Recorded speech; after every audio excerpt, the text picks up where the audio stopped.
I feel like I'm missing out because I don't have a hat.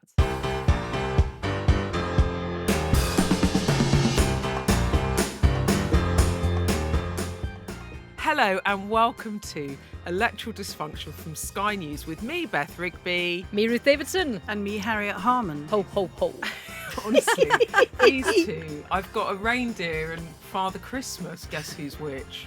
Honestly, Ruth is wearing actually a very fetching Christmas hat. I'm the Grinch. I've got nothing, nada. And Harriet looks so fetching in some rain. I'm the They're cute, reindeer. they suit you. Yeah. You're They a really gorgeous suit you. I'm full on festive. It's cocktails every night at mine, even if I'm on my own. That's how I like it.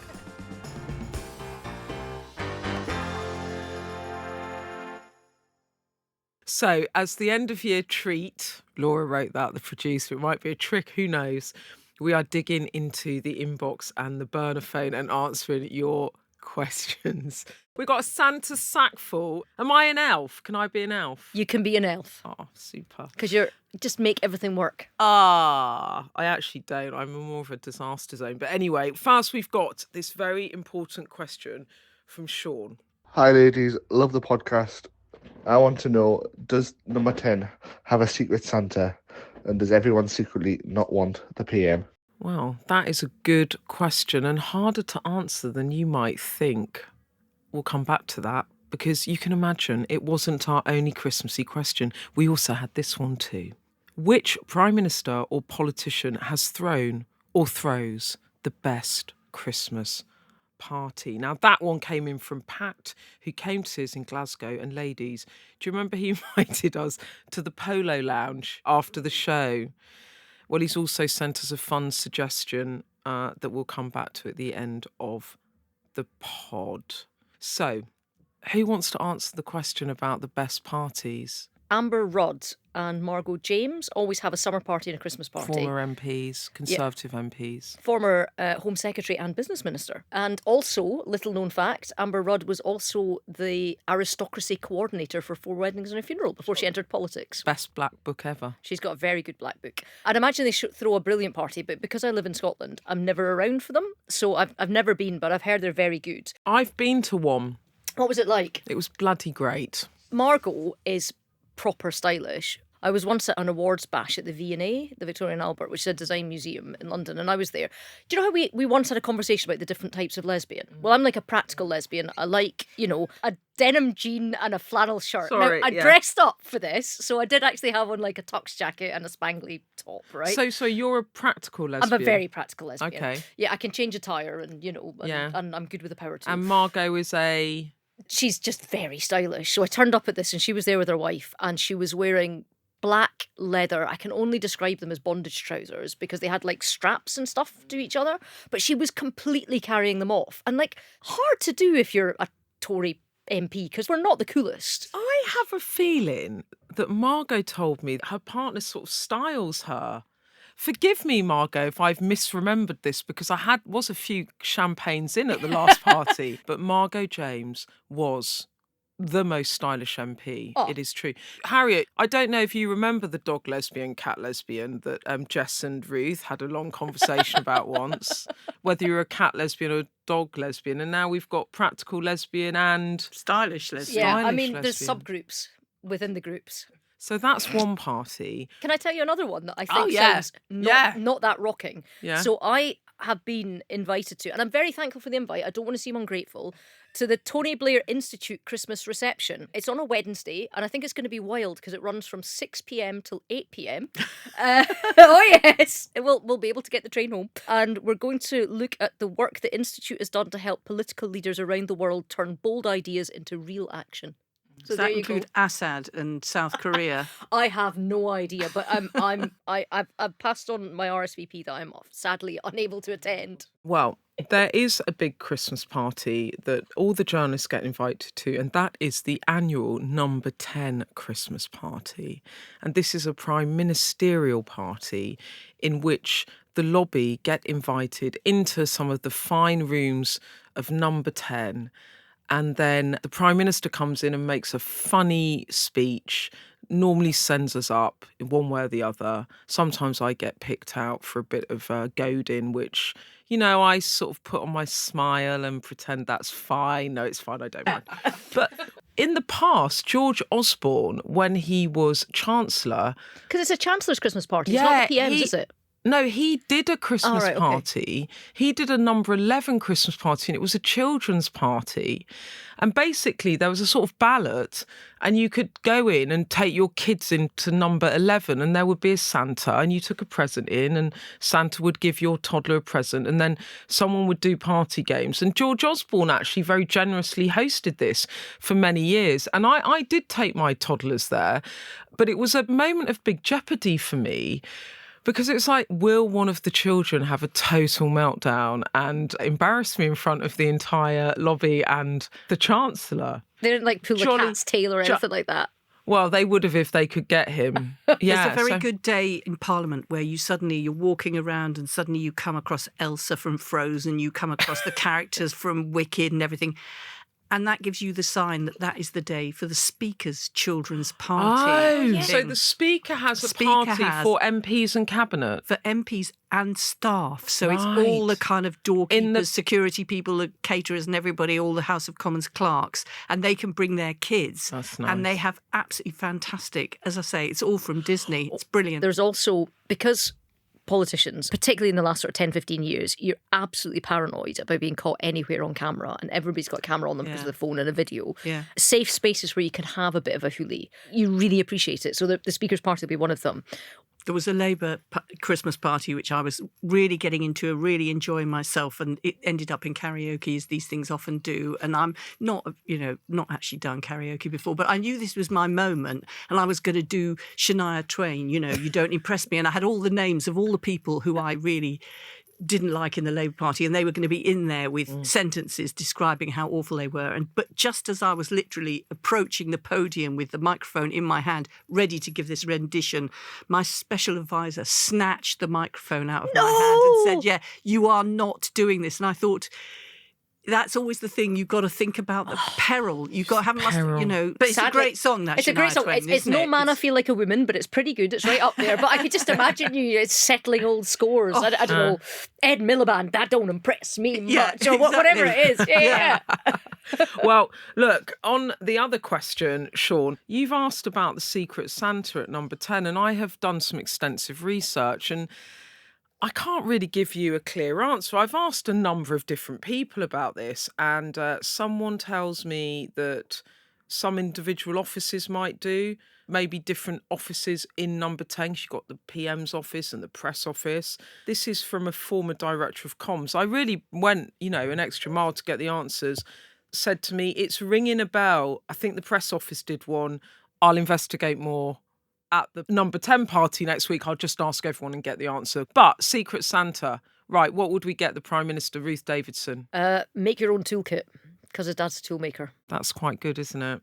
Harriet Harman. Oh, God, I'm so lousy at Secret Santas. I actually had a look at these for my own personal interests the other day, where I was thinking about things I would like someone to get me.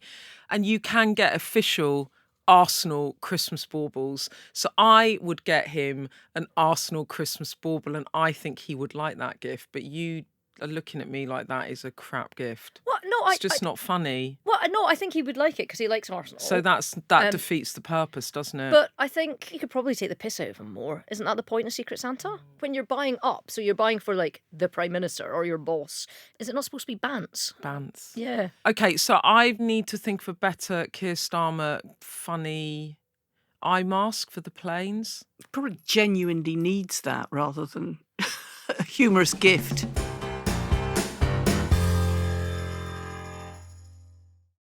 Shall we do some actual politics questions? No. Because we've got plenty of Christmas ones, but we have got some ones about actual politics. I just want to do Christmas ones.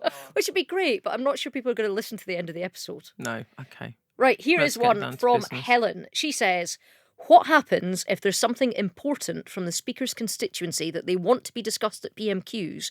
How does that question or that point get raised? Oof. Harriet, you are our font of all Commons knowledge. So if something terrible happens in the Speaker's constituency, if there's masses of job losses or particularly terrible murder or floods or riots, everybody will be expecting the issue to be raised. And of course, because he's in the chair and presiding over Prime Minister's questions, he can't actually speak out about it. So what he'll do is get the neighbouring MP to get up, ask a question and refer to the fact that the Speaker's really concerned about it and has been visiting everybody and has been putting pressure on the government, so that the Speaker has to make sure that his constituents know he's, on the case for them. Yeah, and somebody that was quite good at that was Michael Martin, wasn't he, in Glasgow North East? Because quite often things would happen in Glasgow because it's a big place. And he would sometimes get another Labour Glasgow MP to say something, and he would jump in off the back of that and editorialise a bit. And sometimes people can't raise something in the Prime Minister's questions that has happened that's terrible in their constituency because they need to be in the constituency.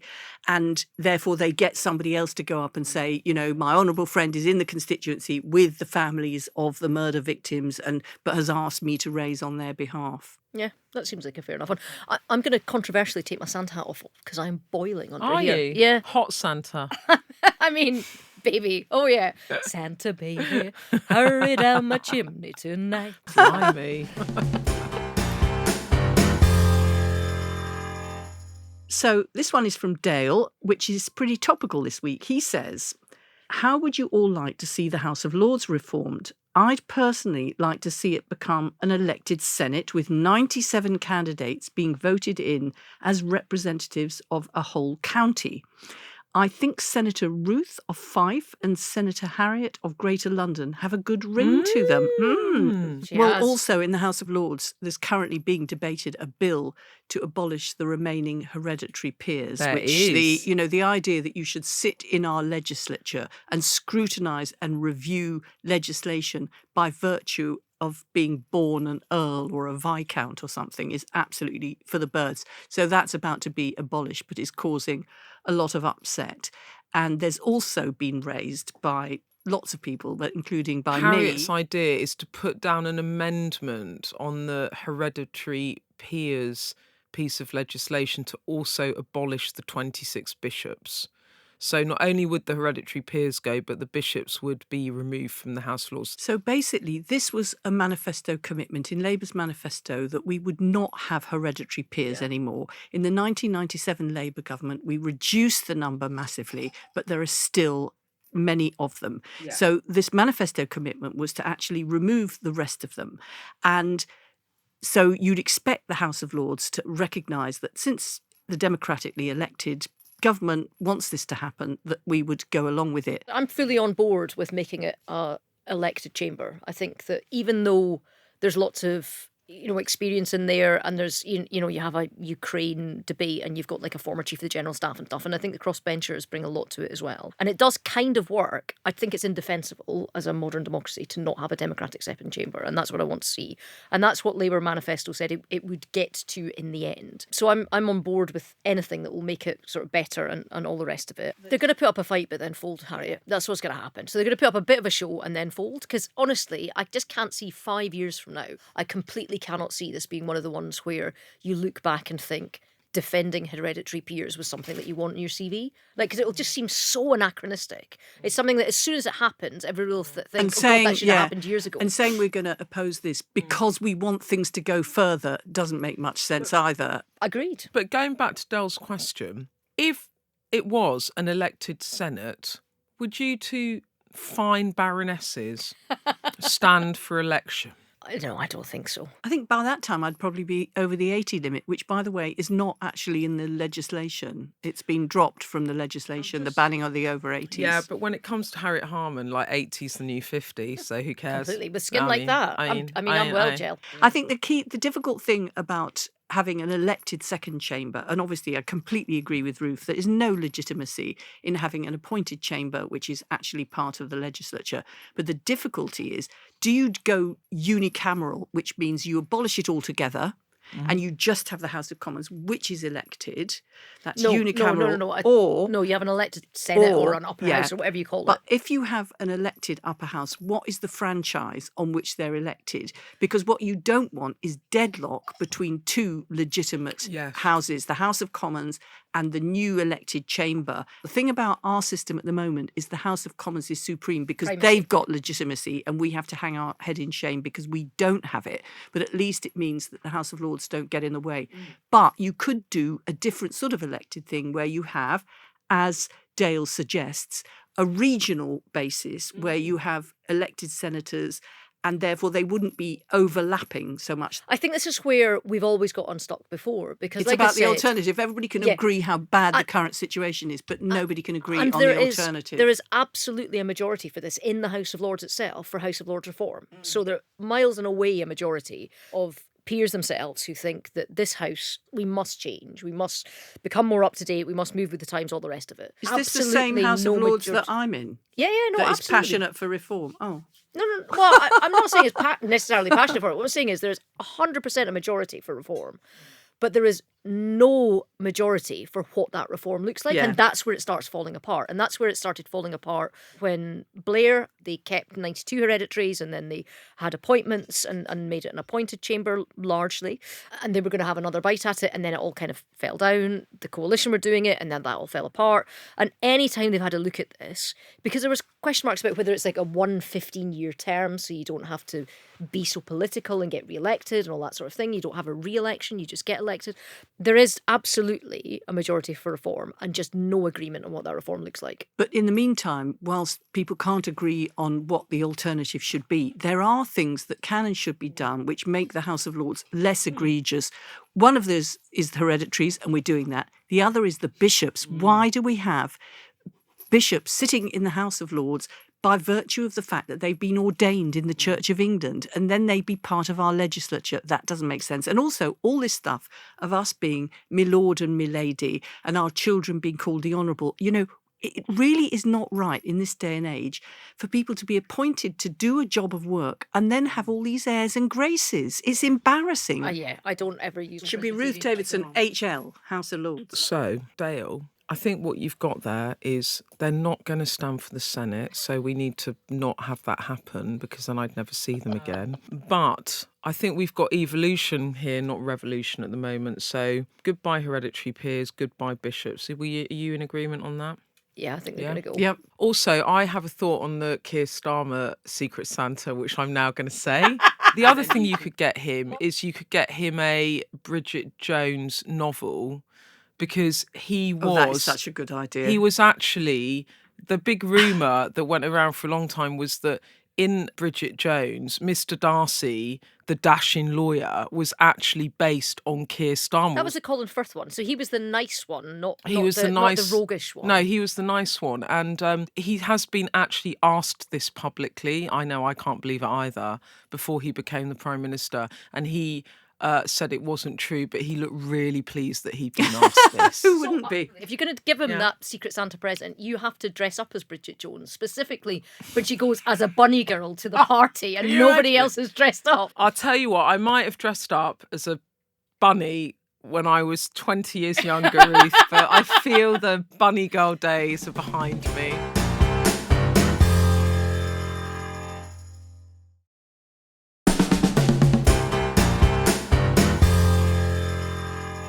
Hello, we're back. Next up, it's Lee. Take it away, Lee.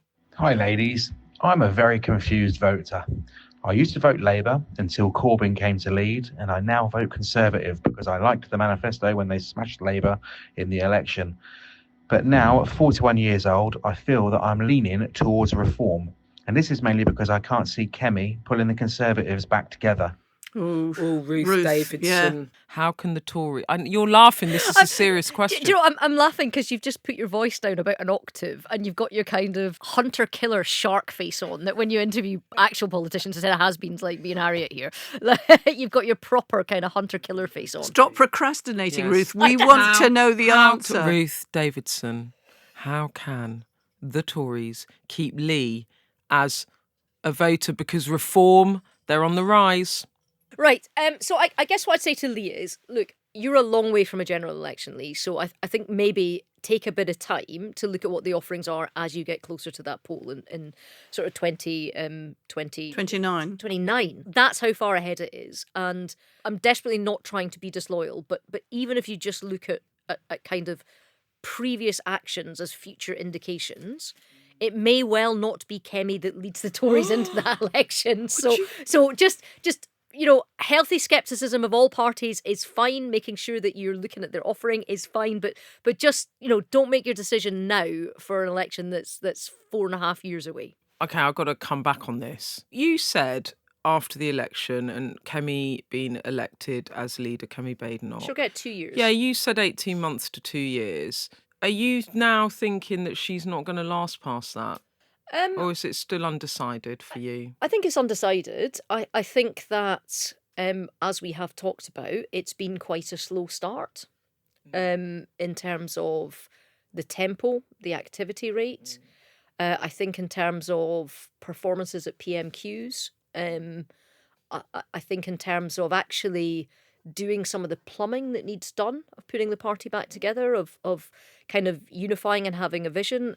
I also think some of her decisions for where she is doing events when she does them is a bit odd. So her biggest speech so far in the last sort of 5 months was this week, in fact, but it was in America and barely reported upon. She's not talking beyond the tribe at all at the moment. And I think the window for a new leader to establish himself is so small that if you don't do it in the public consciousness yourself, then your opponents will do it for you. And it's rapidly closing. And you've said yourself, Beth, that the operation around her is, if not anti-media, is so ambivalent to media that actually the media themselves are losing interest and not making the effort to go and see or do stuff because you're getting messed around in terms of timings. You're getting no. Well, they don't want to do it. Yeah. I mean, what's interesting about this as well, and it's interesting about Lee talking about leaning towards reform, because the past couple of weeks, they've had Andrea Jenkins, the former Conservative MP, massive Brexiteer, massive Boris backer, has defected to reform. She's going to stand as the mayor in Greater Lincolnshire, and lots of people are saying to me they think that she's going to win that. They've passed 100,000 members. This week, I did interview Nigel Farage and Nick Candy. Now, Nick Candy is a property tycoon, a billionaire, a massive donor to the Conservative Party, donated over £250,000 to the Tories. I think it was between 2020 and 2022. And he is now the treasurer for Reform. The other important thing, as well as Andrea Jenkins and Nick Candy, is Tim Montgomery from Conservative Home moved over to Reform. And the scenario whereby Kemi Badenoch, after a slow or a non-start, fails, but in 18 months, 2 years' time, then the Tories replace her and they get a new possibility. The difficulty with that scenario, I would have thought, is that time is not standing still now. It's not just Labour and the Conservatives, and therefore the Conservatives have got some time to get their act together, because all the time the replacement for the Conservatives, which is Reform, is getting their act together, and therefore time is not on their side. So, Harriet, you've done this for a fair old while. Do you think that Reform could replace the Conservatives as the main opposition for Labour into the next general election? I mean, that's what Nigel Farage keeps claiming.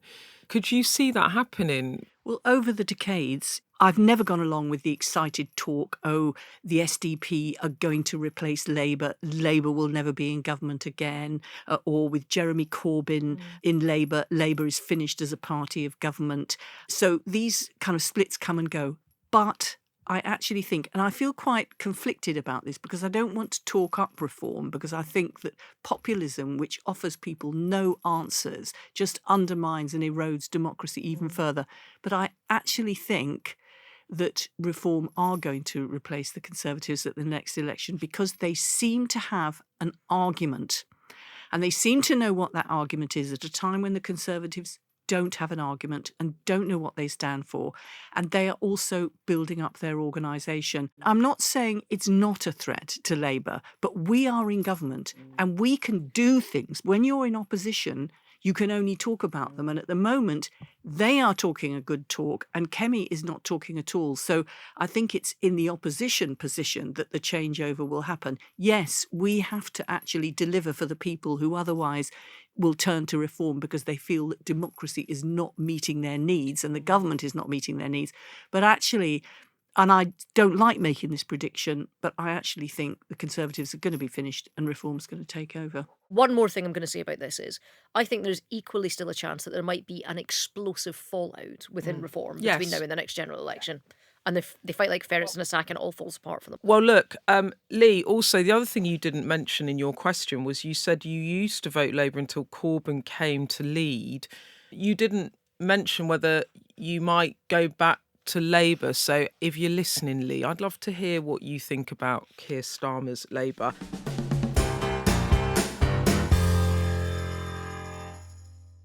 Another question here. This is about kind of ongoing events beyond our shores. It's about what's happening in Syria, and it comes from Sal, who said, I'm interested to know what the fall of Assad means for women's rights in Syria.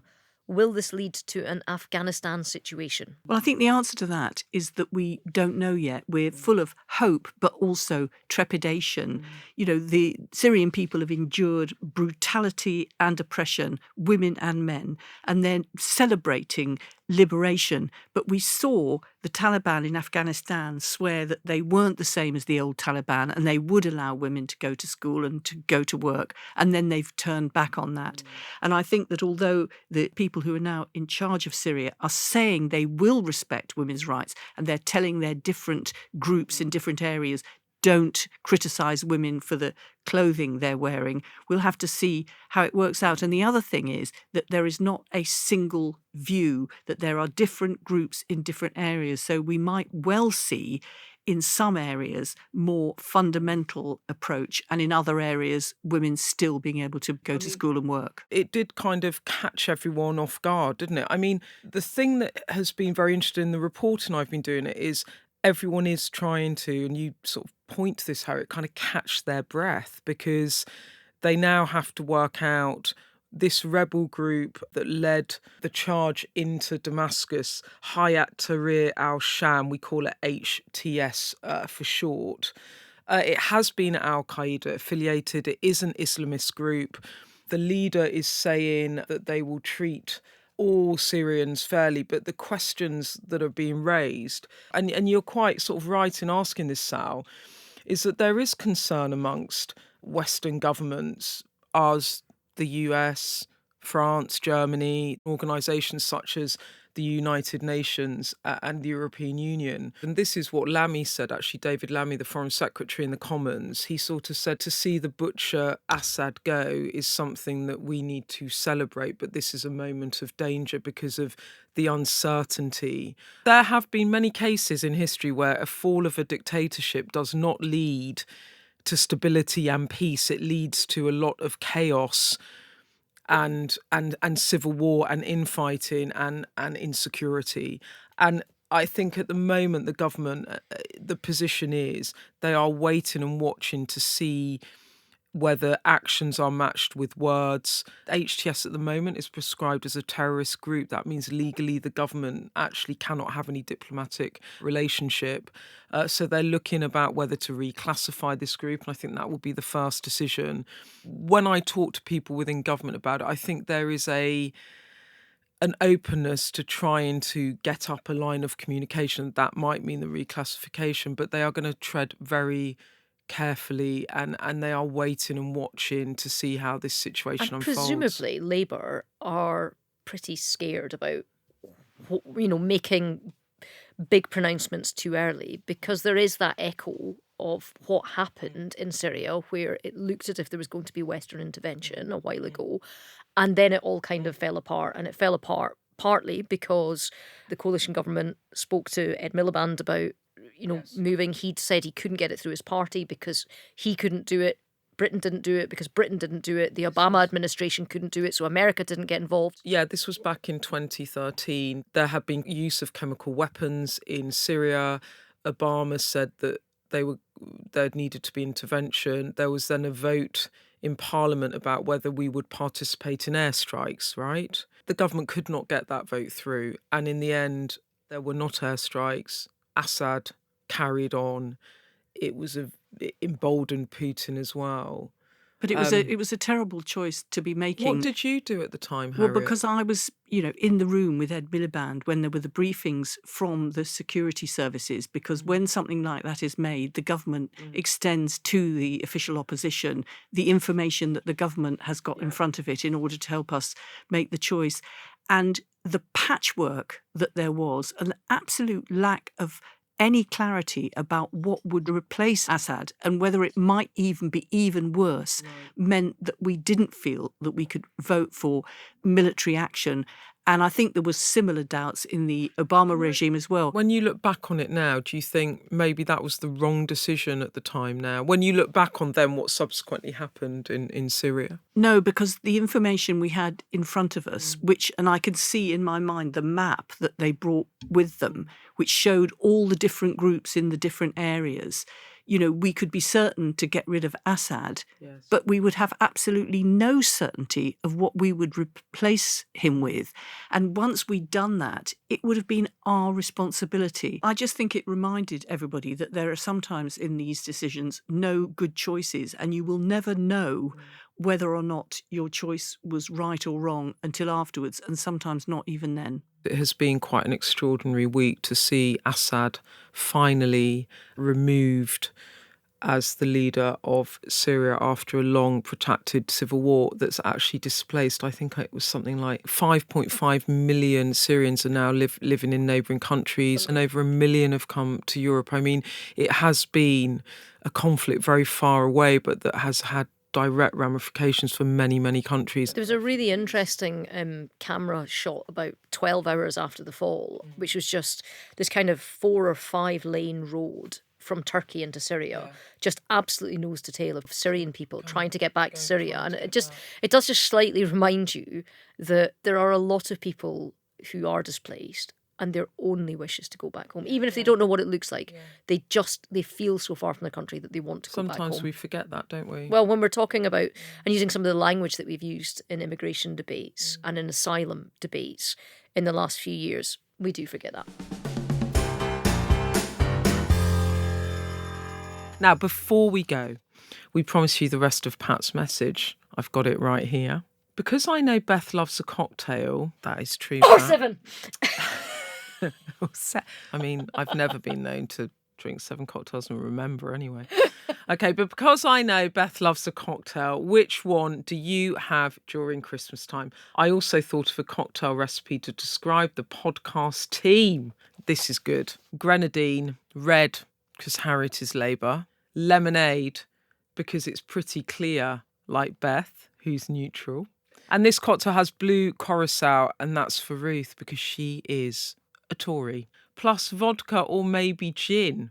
I'm unsure how it'll taste, but only one way to find out. So I love a cocktail too. I'm going to make one for Ruth and you, Beth, as well. My specialty, but I've had a bit of worries about this because of political correctness, because my specialty is porn star, but I don't like... Sorry. I think it's a very bad title. And I remember talking to some hapless young guy serving me a meal in a vegan restaurant. And he was...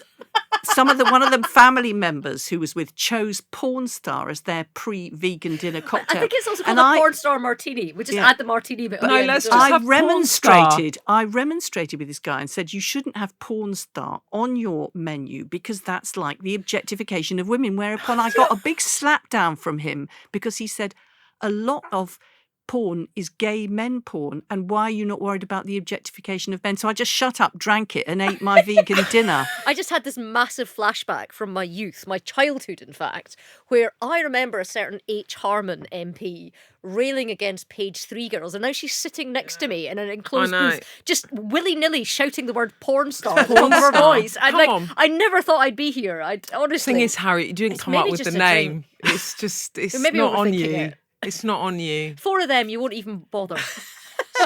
My favourite cocktail is a dirty martini. Oh, with the bloody olive juice. love them. I love them. And also they're very easy to make. It's basically gin, vermouth and olive juice. So I have made... Olive juice? Yes. What is even olive juice? No, it's juice from like the jar of olives. You put some in.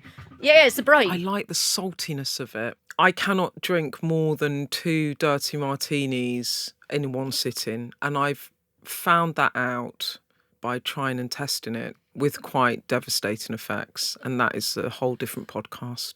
So look, Pat, we got a bit distracted there with old porn star Martini Harriet Harman. Harriet with her vegan I porn literally love stars. that your favourite is a porn star. It's made my Christmas. Blue curacao, lemonade, grenadine, and a bit of vodka/gin. We are going to make it. We're going to call it the ED cocktail. We're going to take horrific. a picture of it, and we're going to give Harriet loads of them.